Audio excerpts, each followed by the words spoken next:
Hey, so I finished the first issue of the Count Nefaria arc for the X-Men. Who's Count Nefaria? I don't remember. He's some B-list villain from the past, I guess. I don't know. He's also, he's gathered together a group of B, C-list, I'm going to say C-list characters, which include like the porcupine, the eel, the unicorn. These are all characters from Tales of Suspense, which was, it's like it's just like, it usually had like Iron Man in it, and like some Fantastic Four. I'm trying to remember, maybe some Doctor Strange back in the day. Like we're talking like 60s, 70s. Maybe not Fantastic Four. I think I had like the original Human Torch, maybe the original Captain America. It's old. Anyway, so these villains are very kind of funny.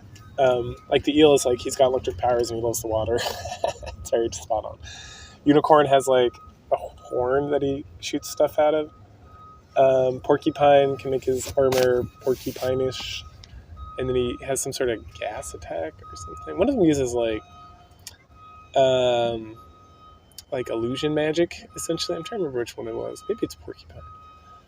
Then those are the three main ones I remember.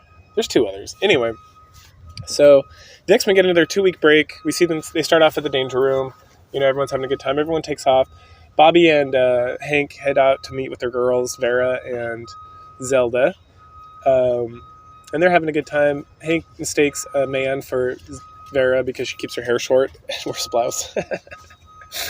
That's pretty funny. But they're all hanging out, having a good time. Scott, Warren, and Jean go eat dinner.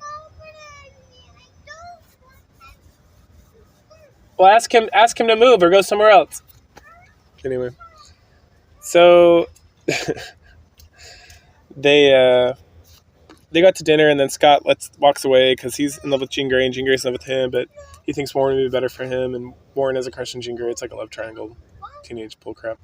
Anyway, so Warren kind of gets the vibe that Jean Grey is more into Scott than him, but you know, we're still 22 issues in or whatever dealing with this, which is, you know, it's like what people want at the time. So that's fun. Anyway, so Scott sees who he thinks is Angel flying around Central Park, and he's like, that's weird. So he goes to investigate, and then Jean Grey sees something, and she goes to investigate. She gets captured. Then Angel gets captured because he also sees himself flying in the park. And then Hank and Bobby both see, like, the X-Men are in the park, and they're like, what? That's weird. And so Hank goes, and then he gets captured, and then Bobby sneaks off.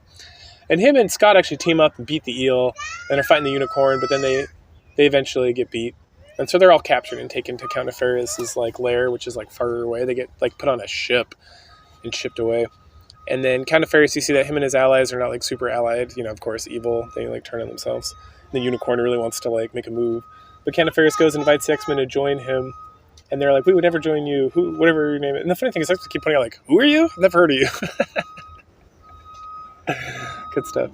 And then Count Nefarious is like, well, you're going to obey me or not because... Or you're going to obey me whether you like it or not because I'm going to make you, dun dun dun. And then he goes to his little chamber and talks about how he's going to kidnap the entire city of Washington, D.C. Hey, what's up? So we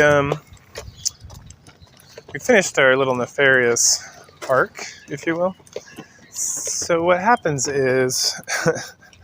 had a lot of dumb stuff happen. So the X-Men are all trapped in there. We see that Nefarious, part of his abilities is to create illusions of some sort.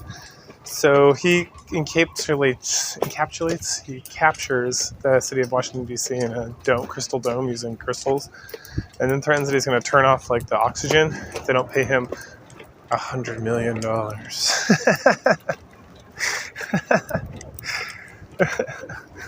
Which by today's standards is like $15.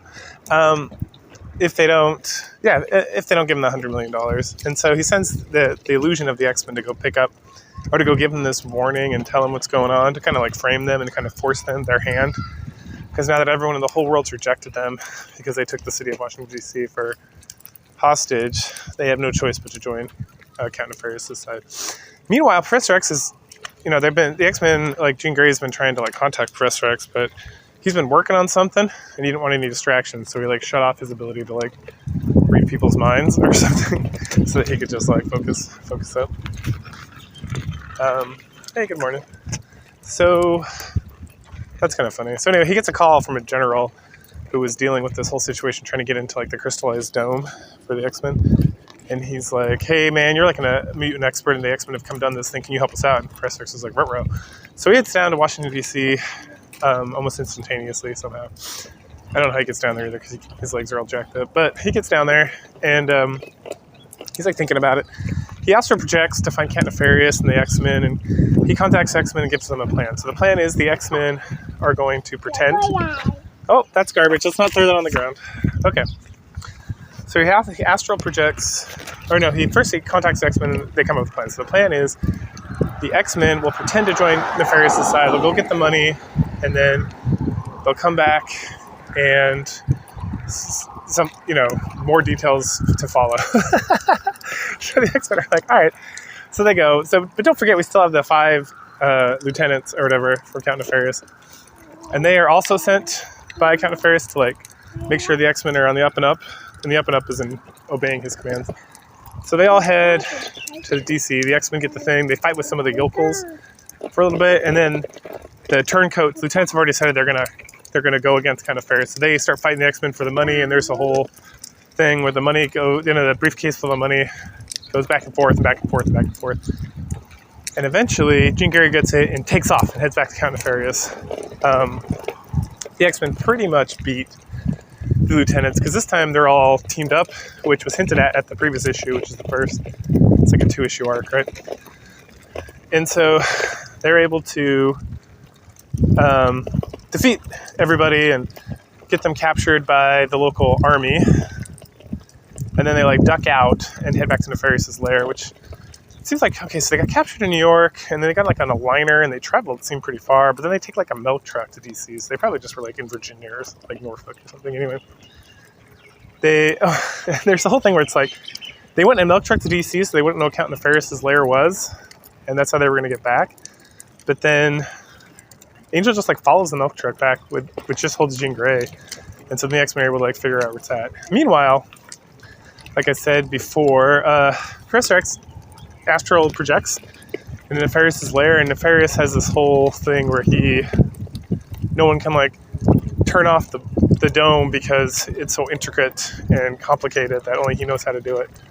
But Professor X literally just watches him do it. And then at some point we get like a mysterious masked man shows up, follows Jean Grey into Nefarious' lair without any problems. And then while Nefarious and Jean Grey are like bantering, the dude just like walks in and turns off the dome. Nefarious kind of freaks out, grabs a briefcase, and runs off. The X-Men show up. And they're like, who's this mysterious man? And it's dun-dun-dun, Professor X, of course. So the thing he was working on was a thing that like moves his legs for him using the power of his mind, I guess, like a machine. And so he's able to like walk around now for the foreseeable future. So that's fun. They're all pretty excited. But they're like, man, he's still got that money. And our reputation's still ruined. And then, yep, let me give me 1 sec. I'll get you guys a wine. But he used the, I guess the illusions are not Nefarious' natural ability. It's like a machine he uses. Yeah, buddy, give me 1 sec. I'll clean you up. So he illusioned the briefcase that Nefarious took, and so Unicorn goes to like fight with him about it, and they're like, no, we'll just split it and be cool. And then it disappears, and it's like, no, the X-Men, and the Coast Guard gets called, and they capture Nefarious and Unicorn. So the X-Men win again. Thanks, Professor X. Doing a great job. It wasn't like as crazy as normal. They actually do stuff. The Professor X is part of the X-Men, so I'm not like going to hold it against them. But it's not like, oh, someone else came along and solved the problem, or the problem just like resolved itself. Like with the Sentinels. What? A drain. It is a drain. Anyway, so that's the Nefarious arc. At the very end, Jean gets a letter, and she's like, oh no, I must leave the X-Men. So we'll see where that goes. We'll catch y'all later.